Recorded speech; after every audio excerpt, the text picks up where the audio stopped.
Hi from Maymay! Dahil first day ng vlog ko, dapat espesyal. Pupunta kaming Cowrie Island para i-celebrate ang birthday ni Inday. Kasama namin ang mga kaibigan, kamag-anak at kaklase niya. Dahil marami kami, kaya ayun, hiwa-hiwalay. Buti na lang maraming bangka dito. Pagdating ng Cowrie ay nagsindi agad kami ng cake para i-blow ng celebrant. Ayun, nahihiya pa nga dahil adult na daw siya. Pero, kanya pa din.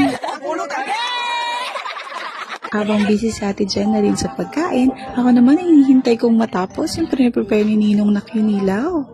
May dala din kaming inihaw na isda, adobo, prutas at iba pa. After kumain ay simula na ng pinakahihintay ng mga boys, ang inuman! Di rin papatalo ang mga girls at ayun nga ay sumayaw-sayaw pa.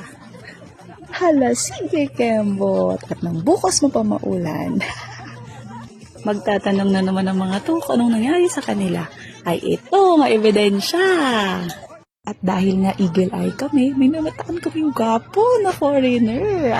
Ayun nga't dali-dali kami nagpo-picture. Buti na lang si Kuya Gwapo yung nag-game din. At yung nagpo-picture na kasama niya, okay din. Maraming salamat po. Chinese vloggers yata sila. Baka naman, patag! Hindi na mapigilan ng tawanan kasi sabi nila, boyfriend daw nila yun. At ito pa nga ang nangyari. Akala nyo. Uy, magpapicture mo ako. Nakita tayo.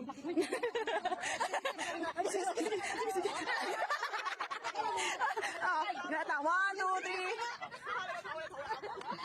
3. Sige. 1, 2, 3. Thank you.